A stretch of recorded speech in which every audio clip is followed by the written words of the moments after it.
El tercer grupo. El ensueño. Don Juan Matus definía el ensueño como el acto de utilizar los sueños habituales como auténtica entrada de la conciencia humana en otras esferas de la percepción. En su opinión, esta descripción significa que los sueños habituales pueden emplearse como puerta que conduce la percepción a otras regiones de energía distintas a la del mundo de la vida cotidiana, aunque, en esencia, es básicamente similar. Para los chamanes, la consecuencia de este acceso es la percepción de verdaderos mundos en los que podían vivir o morir, mundos radicalmente distintos del nuestro y, a la vez, muy parecidos. Cuando lo presionaban para que diese una explicación lineal de esta contradicción, Don Juan Matus confirmaba la postura habitual de los brujos. La respuesta a esa pregunta pertenece a la práctica más que a la indagación intelectual. Decía que para hablar de dichas posibilidades tendríamos que utilizar la sintaxis, cualquiera que fuese nuestra lengua, y que, por la fuerza de la costumbre, dicha sintaxis limita las posibilidades expresivas. La sintaxis solo alude a las posibilidades perceptivas presentes en el mundo en que vivimos. Don Juan establecía una diferencia significativa entre los verbos soñar y ensoñar, que consiste en soñar como lo hacen los chamanes. En otras lenguas que no son el castellano no está clara la distinción entre el sueño, que es el soñar normal, y el estado más complejo que los chamanes denominan ensueño. Según las enseñanzas de Don Juan, el arte del ensueño surgió de la observación casual que los chamanes del antiguo México hicieron al ver a las personas que dormían. Se percataron de que, durante el sueño, el punto de encaje se desplaza natural y fácilmente de su posición habitual y se mueve por la periferia de la esfera luminosa o hasta cualquier sitio del interior. Relacionaron el ver con los informes de las personas observadas mientras dormían y comprendieron que, cuanto mayor era el desplazamiento del punto de encaje, más asombrosos resultaban los informes de las escenas y los acontecimientos experimentados en los sueños. En cuanto asimilaron la observación, los brujos buscaron ávidamente la oportunidad de desplazar sus puntos de encaje. Al final utilizaron plantas psicotrópicas para conseguirlo. Enseguida comprendieron que el desplazamiento producido por el consumo de dichas plantas era irregular, forzado e incontrolado. En medio de este fracaso descubrieron algo de muchísimo valor y lo denominaron la tensión del ensueño. Don Juan explicó este fenómeno y, ante todo, se refirió a la conciencia diaria de los seres humanos como la atención que se pone en los elementos del mundo de la vida cotidiana. Puntualizó que los seres humanos solo echan un vistazo superficial a la vez sostenido a cuanto les rodea. En lugar de analizar las cosas, los seres humanos se limitan a establecer la presencia de dichos elementos mediante una atención determinada, un aspecto específico de su conciencia general. Por decirlo de alguna manera, Don Juan sostuvo que la misma clase de mirada superficial y a la vez sostenida podía aplicarse al contenido de un sueño corriente. Llamó a este aspecto específico de la conciencia general la atención del ensueño o la capacidad que los practicantes adquieren de mantener la conciencia inflexiblemente fija en los elementos oníricos. El cultivo de la atención del ensueño proporcionó a los brujos del linaje de Don Juan la taxonomía básica de los sueños. Descubrieron que la mayoría de sus sueños eran imágenes, productos de la cognición del mundo cotidiano, aunque algunos escapaban a esta clasificación. Dichos sueños eran verdaderos estados de conciencia acrecentada en los cuales los elementos oníricos no eran imágenes, sino hechos generadores de energía. Para los chamanes, los sueños con elementos generadores de energía son aquellos en los que pueden ver la energía como fluye por el universo. Los chamanes consiguieron centrar la atención del ensueño en cualquier elemento y de esta forma descubrieron que existen dos tipos de sueño. Por un lado, los sueños que todos conocemos, en los que entran en juego elementos fantasmagóricos, algo que podríamos categorizar como producto de nuestra mentalidad y de nuestra psiquis, tal vez algo que se relaciona con nuestra disposición neurológica. Por el otro, los que denominaron sueños generadores de energía. Don Juan añadió que los chamanes de la antigüedad se encontraron con sueños que no eran tales, sino visitas reales en pleno estado onírico a lugares que existían en un sitio distinto a este mundo. Lugares reales, como el mundo en que vivimos. Sitios donde los objetos del sueño generan energía de la misma forma que, para el chamán vidente, la generan los árboles, los animales y hasta las piedras de nuestro mundo cotidiano. Los chamanes tenían visiones tan fugaces y breves de esos sitios que no les servían de nada. Atribuyeron este fracaso a que no podían mantener fijo el tiempo necesario los puntos de encaje en la posición a la que los habían desplazado. Los intentos de resolver la situación dieron por resultado otro arte excelso de la brujería. El arte del acecho.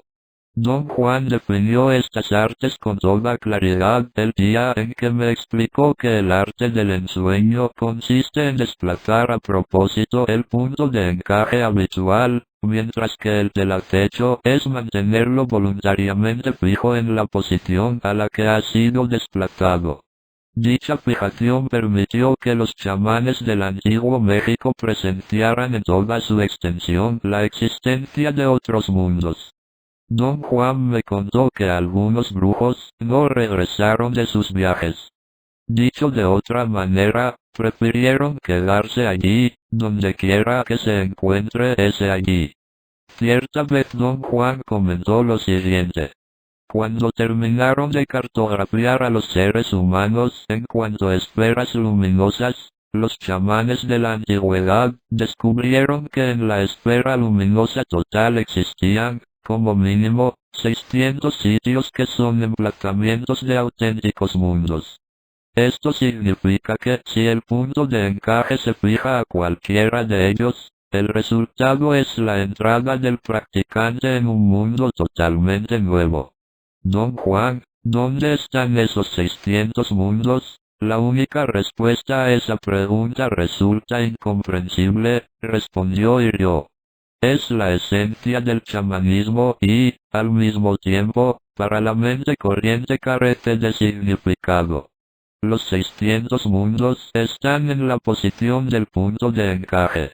Es necesaria una cantidad incalculable de energía para dar sentido a esta respuesta. Nosotros tenemos la energía, pero nos falta la facilidad o la disposición para utilizarla. Podría decir que no existe nada más veraz que esas afirmaciones, y que, a la vez, tampoco parecen tener sentido. Don Juan explicaba la percepción corriente tal como la entendían los chamanes de su linaje. En su emplazamiento habitual, el punto de encaje recibe la afluencia de campos de energía del universo en general, campos con forma de filamentos luminosos que ascienden a billones. Puesto que la posición es siempre la misma, los chamanes razonaron que los mismos campos de energía, con forma de filamentos luminosos, convergen en el punto de encaje y lo atraviesan, lo que da por resultado constante la percepción del mundo que conocemos. Los chamanes llegaron a la conclusión inevitable de que si se desplazaba a otra posición, el punto de encaje sería atravesado por otro conjunto de filamentos de energía, lo que daría como resultado la percepción de un mundo que, por definición, no es el mismo que el de la vida cotidiana. En opinión de Don Juan, Lo que los seres humanos suelen considerar la percepción es, más que nada, el acto de interpretar datos sensoriales. Afirmaba que, desde el nacimiento, cuanto nos rodea nos proporciona la posibilidad de interpretación y que, con el paso del tiempo, dicha posibilidad se convierte en un sistema completo mediante el cual realizamos la totalidad de nuestras transacciones perceptivas con el mundo. Don Juan insistía en que el punto de encaje no solo es el centro donde se acumula la percepción, sino el centro donde tiene lugar la interpretación de los datos sensoriales, de modo que si cambiara de emplazamiento interpretaría la nueva afluencia de campos de energía prácticamente de la misma forma que traduce el mundo de la vida cotidiana. El resultado de la nueva interpretación es la percepción de un mundo sorprendentemente parecido al nuestro y, a la vez, intrínsecamente distinto. Añadió que, desde la perspectiva energética, los otros mundos son tan distintos al nuestro como pueden serlo. Solo la interpretación del punto de encaje explica las semejanzas aparentes. Don Juan apelaba al uso de una nueva sintaxis para expresar esta extraordinaria capacidad del punto de encaje y las posibilidades de percepción que origina el ensueño. De todos modos, reconoció que tal vez podríamos forzar la actual sintaxis para incluirla si la experiencia es asequible a todos en lugar de quedar restringida a los iniciados en el chamanismo. Un elemento del ensueño que despertó vivamente mi interés y que me desconcertó mucho fue la afirmación de Don Juan según la cual no hay manera de enseñar a alguien a ensoñar. Decía que, más que cualquier otra cosa, el ensueño es un gran esfuerzo de los practicantes por entrar en contacto con la fuerza penetrante e indescriptible que los chamanes del antiguo México llaman intento. Una vez creado el vínculo, misteriosamente también se crea el ensueño. Don Juan sostenía que el vínculo se consigue dejándose guiar por cualquier patrón disciplinado. Cuando le pedí una explicación sintética del procedimiento en cuestión, Don Juan se rió de mí. Adentrarse en el mundo de los chamanes no es lo mismo que aprender a conducir. Para conducir necesitas manuales e instrucciones. Para ensoñar necesitas intentarlo. ¿Cómo puedo intentarlo? Insistí. La única manera de intentarlo es intentándolo. Una de las cosas que más le cuesta aceptar al hombre de nuestra época es la falta de procedimientos. El hombre moderno está cargado de manuales, prácticas, métodos y pasos que conducen a lo que sea. Incesantemente toma notas, hace diagramas y se lía a fondo con la destreza técnica. En el mundo de los brujos, los procedimientos y los rituales solo son recursos para llamar la atención y centrarla. Se utilizan para forzar la concentración del interés y la determinación. No tiene otro valor. Don Juan opinaba que, para ensoñar, es de suma importancia la ejecución rigurosa de los pases mágicos. El único recurso utilizado por los chamanes de su linaje para contribuir al desplazamiento del punto de encaje. La ejecución de los pases mágicos les proporcionaba la estabilidad y la energía necesarias para convocar la atención del ensueño, sin la cual no existía la posibilidad del ensueño. Si la atención del ensueño no emergía, en el mejor de los casos, los practicantes podían aspirar a tener sueños lúcidos sobre mundos fantasmagóricos. Quizá podrían vislumbrar mundos que generan energía, pero no tendrían el menor sentido dada la ausencia de unas bases abarcadoras para categorizarlos correctamente. En cuanto desarrollaron la atención del ensueño, los chamanes del linaje de Don Juan se percataron de que habían llamado a las puertas del infinito. Lograron ampliar los parámetros de la percepción normal. Descubrieron que el estado normal de conciencia es infinitamente más variado que antes de la llegada de la atención del ensueño. A partir de ese punto, los brujos se adentraron verdaderamente en lo desconocido. El aforismo que dice que el cielo es el límite se aplica perfectamente a los chamanes de la antigüedad, comentó Don Juan en cierta ocasión. Es indudable que se superaron. Don Juan, ¿es realmente cierto que para ellos el cielo era el límite? A esta pregunta solo podemos responder individualmente, repuso y esbozó una amplia sonrisa. Nos proporcionaron las herramientas. Usarlas o rechazarlas depende de cada uno de nosotros en cuanto a individuos. En esencia, estamos solos ante el infinito y la cuestión de si somos o no capaces de llegar a nuestro límite debe responderse personalmente. El cuarto grupo. El silencio interior. Don Juan decía que el silencio interior es el estado más buscado por los chamanes del antiguo México.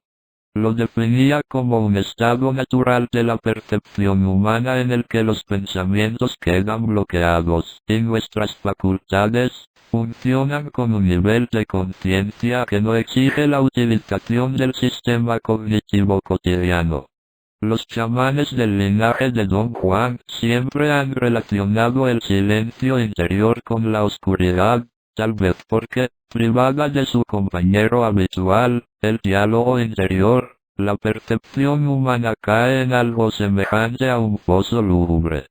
Don Juan afirmaba que el cuerpo funciona como de costumbre, pero que la conciencia se acrecienta. Las decisiones son instantáneas y parecen emanar de unos conocimientos peculiares que no necesitan verbalizaciones. Según Don Juan, la percepción humana que funciona en las condiciones del silencio interior puede alcanzar niveles indescriptibles. Algunos de estos niveles de percepción son universos en sí mismos, y no se parecen en nada a los mundos a los que se accede a través del ensueño. Son estados inefables e inexplicables en función de los paradigmas lineales que el estado habitual de la percepción humana aplica para explicar el universo. De acuerdo con el entendimiento de Don Juan, el silencio interior es la matriz de un espectacular paso evolutivo. El conocimiento silencioso, es decir, el nivel de la conciencia humana donde el conocimiento es espontáneo e instantáneo.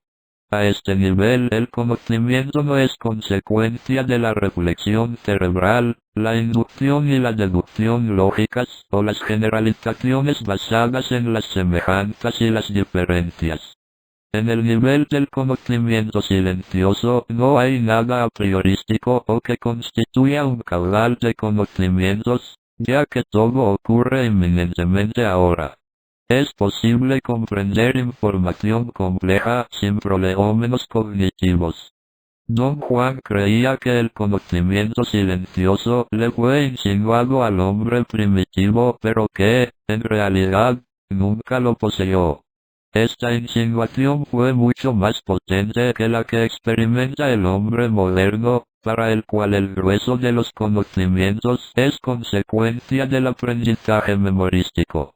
Según el axioma de los chamanes, a pesar de que hemos perdido dicha insinuación, a través del silencio interior la humanidad siempre tendrá abierto el camino que conduce al conocimiento silencioso. Don Juan Matus transmitió la línea dura de su linaje. El silencio interior se alcanza mediante la presión constante de la disciplina. Debe acumularse o almacenarse poco a poco, segundo a segundo. Dicho de otra manera, tenemos que obligarnos a ahorrar silencio, aunque solo sea durante unos instantes. Según Don Juan, los chamanes sabían que, si uno persiste, la insistencia vence al hábito y de este modo es posible alcanzar el umbral de segundos o minutos acumulados, umbral que difiere de una persona a otra. Por ejemplo, si el umbral del silencio interior de un individuo es de 10 minutos, una vez alcanzado el silencio interior se produce espontáneamente, por decirlo de alguna manera, por decisión propia. Me advirtieron de antemano que era imposible saber cuál sería mi umbral personal y que solo se podría averiguarlo a través de la experiencia directa. Esto es exactamente lo que me sucedió.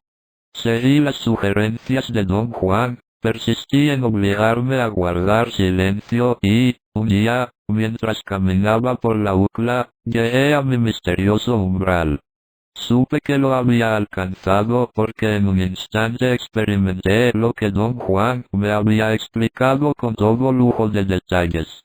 Lo había llamado parar el mundo. En un abrir y cerrar de ojos, el mundo dejó de ser lo que era, y por primera vez en mi vida, fui consciente de ver la energía como fluye por el universo. Tuve que sentarme en una escalera de ladrillos. Supe que estaba sentado en un escalón de ladrillos, pero solo lo supe intelectualmente, a través de la memoria. Lo que experimenté fue que me apoyaba en la energía. Yo mismo era energía, así como cuando me rodeaba. Había anulado mi sistema de interpretación. Después de ver directamente la energía, me percaté de algo que me horrorizó, algo que nadie salvo Don Juan supo explicar satisfactoriamente. Tomé conciencia de que, aunque veía por primera vez, toda mi vida había visto la energía como fluye por el universo, pero sin ser consciente. Lo novedoso no era ver la energía como fluye por el universo, sino la cuestión que surgió con tanta furia que me devolvió al mundo de la vida cotidiana. Me pregunté qué me había impedido comprender que toda la vida había visto la energía como fluye por el universo. Cuando planteé esta contradicción enloquecedora, Don Juan replicó: hay dos cuestiones en juego. Una responde a la conciencia general. La otra tiene que ver con la conciencia particular y deliberada. En un sentido amplio, todos los seres humanos son conscientes de ver la energía como fluye por el universo. Por su parte, solo los chamanes son particular y deliberadamente conscientes de su existencia. Volverte consciente de algo de lo que solo eres consciente en un sentido amplio requiere energía y la disciplina férrea necesaria para conseguirla. Tu silencio interior, producto de la disciplina y la energía, salvó la brecha entre la conciencia general y la particular. Don Juan recalcó de todas las maneras posibles la importancia de adoptar una actitud pragmática para reforzar el advenimiento del silencio interior. La definió como la capacidad de asimilar cualquier contingencia que se presente en el camino. Para mí Don Juan era el ejemplo vivo de esta actitud. No existía incertidumbre o inconveniente que su mera presencia fuese capaz de disipar. Siempre que pudo insistió en que las consecuencias del silencio interior son muy inquietantes, y que el único elemento disuasorio es la actitud pragmática, producto de un cuerpo extraordinariamente flexible, ágil y fuerte. Sostenía que para los chamanes la única entidad que tiene sentido es el cuerpo físico y que el dualismo entre cuerpo y mente no existe. También afirmaba que el cuerpo físico incluye el cuerpo y la mente tal y como los conocemos, y que, con el propósito de compensar el cuerpo físico en cuanto a unidad holística, los brujos tomaron en consideración otra configuración energética a la que se arriba a través del silencio interior. El cuerpo energético. Explicó que lo que yo había experimentado en el instante en el que paré el mundo fue el resurgimiento de mi cuerpo energético y que esta configuración energética es la que siempre fue capaz de ver la energía como fluye por el universo.